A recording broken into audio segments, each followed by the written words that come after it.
Hello అండి. అందరికీ good morning అండి. ఈరోజు మనం చెప్పుకోబోయే స్టోరీ స్వర్ణ పుష్పం బేతాళ కథ. పూర్వం భీకరుడనే రాక్షసుడు దండకారణ్యంలో ఉండేవాడు. వాడికి తెలిసిన విద్య మనుషులను తినడం, దొరకకపోతే ఇతర జంతువులను వేటాడి తినడం. అడవి గుండా ప్రయాణించే మానవులను తనకు ఆహారంగా చేసుకునేవాడు. కొంతకాలానికి ఈ అరణ్యంలో రాక్షసుడు సంచరిస్తున్నాడని, వాడు మనుషులను తినేస్తున్నాడని చుట్టుపక్కల ప్రాంతాల్లో వ్యాపించడం వల్ల ప్రజలు జాగరూకులై ఆ అడవి గుండా ప్రయాణించడం మానుకున్నారు. కాకపోతే అప్పుడప్పుడు ఈ విషయం తెలియని వారు ఆ అడవి మార్గాన రావడం, ఈ రాక్షసుడి పాల్పడటం జరిగేది. ఏది ఏమైనా భీకరుడికి తనకిష్టమైన ఆహారం దొరకడం కష్టమైపోయి అడవిలో పందులను, దున్నపోతులను వేటాడుకోవాల్సిన పరిస్థితి ఏర్పడింది. ఈ విధంగా కొన్ని సంవత్సరాలు గడిచాయి. భీకరుడికి వయసు మళ్ళీ వృద్ధాప్యం వచ్చింది. వయసుతో వచ్చిన పరిణితి వల్ల కాబోలు భీకరుడు తాను ఇంతకు ముందు మనుషులను వేటాడి తినడం, తాను తింటుండగా వాళ్ళు పడిన బాధ గుర్తుకు వచ్చి తీవ్రంగా పశ్చాత్తాపపడేవాడు. తాను తిన్న మనుషులు గుర్తుకు వచ్చి ఆవేదన పొందేవాడు.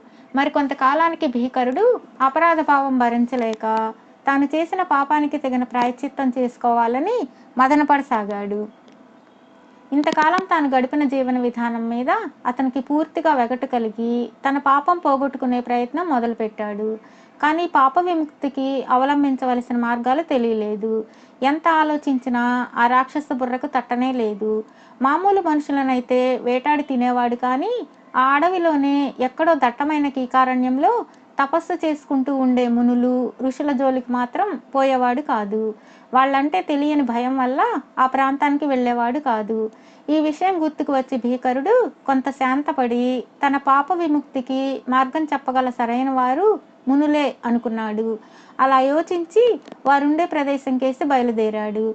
కొంతసేపటికి ఓ మహావృక్షం కింద ధ్యానంలో ఉన్న ఒక ముని అతని కంటపడ్డాడు. ఆ ముని పేరు చరితార్థుడు. భీకరుడు మునీశ్వరుడికి కొద్ది దూరంలో కూర్చుని ఆయన జపం ఎప్పుడు పూర్తవుతుందా అని ఆత్రంగా ఎదురుచూడసాగాడు. కొంతసేపటికి చరితార్థుడు కళ్ళు తెరిచి భీకరుణ్ణి చూసి, "ఏం రాక్షస, ఇలా వచ్చావు? నన్నే తిందామనా?" అన్నాడు. భీకరుడు తడబడుతూ, "కాదయ్యా, ఇప్పుడు అటువంటి పాపపు పనులు చేయడం లేదు. పూర్వం చేసిన దుష్టచర్యలు నన్ను ఇప్పుడు బాధిస్తున్నాయి. పశ్చాత్తాపం కలిగింది. కానీ ఈ పాపం నన్ను వెంటాడుతూనే ఉంది అన్న భయంతో వణికిపోతున్నాను. మీరు ఏమన్నా తరుణోపాయం చెప్తారని ఆశపడి వచ్చాను" అని మునికి సాష్టాంగపడ్డాడు. చరితార్థుడు అతడి మాటలు ఓపికగా విని, ఈ రాక్షసుణ్ణి అరణ్యం నుంచి వెళ్ళగొట్టి మళ్ళీ మనుషులు అక్కడ సంచరించేలా చేయడానికి ఇదే మంచి అవకాశం అని తనలో అనుకుని చిరునవ్వుతో, "భీకరుడా, పశ్చాత్తాపాన్ని మించిన తరుణోపాయం లేదు. కానీ అడిగావు కాబట్టి చెబుతున్నాను. హిమాలయ పర్వతాలలో ఉన్న ఓ మహిమ సరస్సులో ఒక దివ్య స్వర్ణ పుష్పం పూస్తుంది.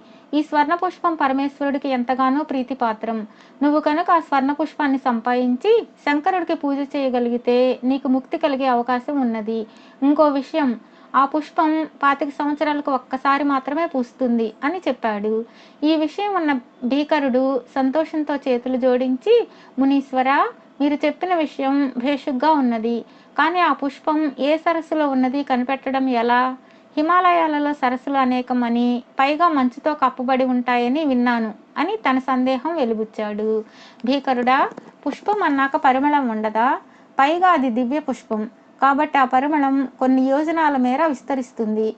ఆ పరిమళం వస్తున్న దిశగా నువ్వు వెళ్ళగలిగావంటే ఆ పుష్పాన్ని కనిపెట్టవచ్చు. అయితే ఆ స్వర్ణ పుష్పం వికసించడం కోసం సంవత్సరాల తరబడి నిరీక్షించాలి. అదంత సులభం కాదు. ఇక నువ్వు వెళ్ళి ఆ పనిలో ఉండడం మంచిది" అన్నాడు. మునీశ్వరుడు చెప్పిన మాటలు విని సంతోషంతో భీకరుడు హిమాలయాలకేసి తన ప్రయాణాన్ని మొదలుపెట్టి కొద్ది కాలంలో అక్కడికి చేరాడు. కొన్ని సంవత్సరాలు సాధు జీవనం గడిపిన పిమ్మట ఒక రోజున భీకరుడి నాసికాపుటాలకు అద్భుతమైన పరిమళం సోకింది.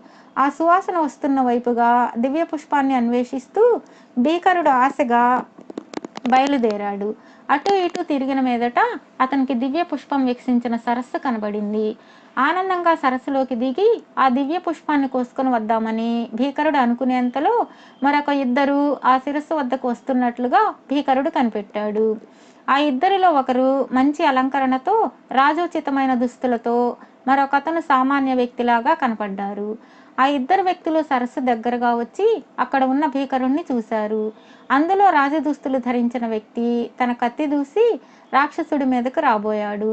రెండవ వాడు భయకంపితుడై చేష్టలుడిగి స్థాణువులా నిలబడిపోయాడు. వాళ్ళను చూసి భీకరుడు మందహాసం చేస్తూ, నరులారా, నన్ను చూసి భయపడకండి. నా వల్ల మీకు ఏ విధమైన అపకారము జరగదు. నేనిప్పటి వరకు చేసిన పాపాలను కడిగేసుకోవడానికి గాను ఈ పుష్పం కోసం వచ్చాను. మీరెందుకు ఇక్కడికి వచ్చారు అని అడిగాడు. ప్రశ్న విన్న ఇద్దరు ఒకరి మొహం ఒకరు చూసుకున్నారు. ముందుగా రాజదుస్తులు ధరించిన అతను తనకు తాను పరిచయం చేసుకుంటూ తన పేరు బుద్ధిశేఖరుడని చెప్పాడు. తాను సింహపురి రాజ్యం మంత్రి కుమారుణ్ణని, తమ రాజ్యాన్ని పరిపాలిస్తున్న విక్రమాదిత్యుడు అనారోగ్యం పాలయ్యాడని, వైద్యులందరూ తమ తమ ప్రయత్నాలు చేశారని కానీ ఫలితం లేకపోయిందని, ఆయన అనారోగ్యం వల్ల రాజ్య పరిపాలన వ్యవహారాలు సరిగా చూడలేకపోతున్నాడని వివరించాడు. రాజ్యంలో సరైన నాయకత్వం లేక దాదాపు అరాచక పరిస్థితులు ఏర్పడ్డాయి. పొరుగు దేశాల రాజులు ఇదే సమయమని రాజ్యాన్ని కాజేసే ప్రయత్నాల్లో ఉన్నట్లుగా గూఢచారుల వల్ల తెలిసింది. చివరి ప్రయత్నంగా రాజవైద్యులు హిమాలయాల్లో ఉన్న సువర్ణ పుష్పం ఈ సంవత్సరం వికసిస్తుంది. ఆ పుష్పాన్ని తమ వైద్యంలో వాడినట్లయితే మంచి ఫలితం కనిపిస్తుంది అని చెప్పారు. అందుకని ఆ పుష్పాన్ని తీసుకువెళ్ళడానికి వచ్చాను అని చెప్పాడు. ఇక రెండో అతను కొంత తడబడుతూ తన పేరు మాధవుడని, తాను తన తల్లి సింహపురి పొరుగు రాజ్యమైన గిరిపుర రాజ్య వాస్తవ్యులమని, తమకు జరుగుబాటు కష్టంగా ఉండి తిండికి కూడా కటకటగా ఉన్నదని, ఎవరో హిమాలయాల్లో ఉన్న దివ్య పుష్పాన్ని సంపాదిస్తే తమ దారిద్ర్యం తొలగిపోతుందని చెప్పారని, తాను తన తల్లిని ఒక ఆశ్రమ సంరక్షణలో ఉంచి ఇక్కడకు పుష్పం కోసం వచ్చానని చెప్పి తల వంచుకున్నాడు. వారి కథనాలు ఉన్న భీకరుడు, నరులారా, నేను నా పాపాలు పోగొట్టుకునే మార్గంగా ఈ పుష్పాన్ని తీసుకునే వెళదామని అనుకుంటున్నాను. కానీ మనమందరము ఒకేసారి ఇక్కడికి వచ్చాం. ఇక్కడేమో ఒక్కటే పుష్పం ఉన్నది. మరొక పుష్పం వికసించడానికి 25 సంవత్సరాలు పడుతుంది. ఏమి చేద్దామో ఆలోచించండి అన్నాడు. ఇది విన్న మంత్రి కుమారుడు, చూడు రాక్షస, నువ్వు ఇక్కడికి ముందుగానే వచ్చావు. అందరికంటే పుష్పాన్ని ముందుగా చూశావు. ఆ పుష్పం నీకు చెందడమే సముచితం. కానీ ఈ పుష్పం వల్ల మా రాజ్యం మొత్తానికి ఉపకారం జరుగుతుంది అన్నాడు. మాధవుడు ఆదుర్దాగా, అయ్యో, నాకు ఈ పుష్పం దొరికితే నా దరిద్రం తీరుతుందనుకున్నాను. జీవితం అంతా సుఖంగా గడిచిపోతుందని కలలు కూడా కన్నాను అన్నాడు. అన్నీ విన్నాక భీకరుడు గబగబా సరస్సులోకి దిగి దివ్య పుష్పాన్ని కోసి బయటకు వచ్చాడు.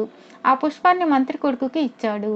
అతను పుష్పం తీసుకుని రాక్షసుడికి కృతజ్ఞతలు చెప్పి వెళ్ళబోతూ మాధవుడి వంక చూసి, ఏమయ్యా, మా రాజ్యానికి వస్తావా? మంచి పని ఇప్పిస్తాను. సుఖ సంతోషాలతో బతకవచ్చు అన్నాడు. మాధవుడు సంతోషంగా అతడి వెంట వెళ్ళాడు. వాళ్ళ వంక తృప్తిగా చూస్తూ భీకరుడు తాను చేసిన పాపాలకు ప్రాయశ్చిత్తం మిగిలిన తన జీవితం సవ్యంగా బతకడమే అని తలపోసి అక్కడే ఉంటూ సన్మార్గంలో శేష జీవితాన్ని గడపడానికి నిశ్చయించుకున్నాడు. ఈ కథంతా చెప్పిన శవంలోని బేతాళుడు, రాజా, భీకరుడు తన పాపాలను ప్రాయశ్చిత్తం చేసుకోవడానికి ఆ పుష్పం తీసుకోదలిచి అక్కడికి వచ్చాడు. తలుచుకుంటే ఆ మానవులను చాలా తేలికగా ఓడించి తన పని తాను చేసుకోగలడు. మొదట పుష్పాన్ని చూసింది అతడే కాబట్టి స్వర్ణ పుష్పాన్ని భీకరుడే తీసుకోవచ్చని మంత్రి కుమారుడు కూడా అంగీకరించాడు. అయినా ఆ పుష్పాన్ని తన చేతులారా కోసి మంత్రి కొడుకు చేతిలో ఎందుకు పెట్టాడు? అతడు ఓ రాజ్యానికి మంత్రి కుమారుడు అన్న గౌరవంతోనా? ఈ ప్రశ్నకు సమాధానం తెలిసి చెప్పలేకపోయావు, నీ తల పగిలిపోతుంది అన్నాడు.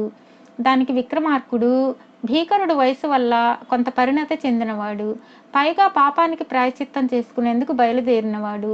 ఆ దివ్య పుష్పాన్ని తాను తీసుకున్నా మాధవుడికి ఇచ్చినా ఒక్కరికే ఉపయోగపడుతుంది. కాగా తనకు ఉపయోగపడేది తన పాప ప్రక్షాళనకే గాని మరే ఉపయోగం లేదు. మాధవుడు వయసులో ఉన్నాడు. కష్టపడి తను తాను పోషించుకుంటూ తన తల్లిని చూసుకోవాల్సినది పోయి ఇలా మహత్తుల వెంట మహిమల వెంట సముచితం కాదు అనుకున్నాడు. అదే పుష్పాన్ని మంత్రి కుమారుడికి ఇస్తే రాజుగారి ఆరోగ్యం బాగుపడి రాజ్యంలో వేలాది మంది ప్రజల శ్రేయస్సు కాపాడినట్లు అవుతుంది. అందుకని ఆ దివ్య పుష్పాన్ని రాజుగారి వైద్యం కోసం మంత్రి కొడుక్కి ఇచ్చి పంపాడు భీకరుడు అని ముగించాడు విక్రమార్కుడు. రాజుకి ఈ విధంగా మౌనభంగం కలగగానే బేతాళుడి శవంతో సహా మాయమై తిరిగి చెట్టెక్కాడు.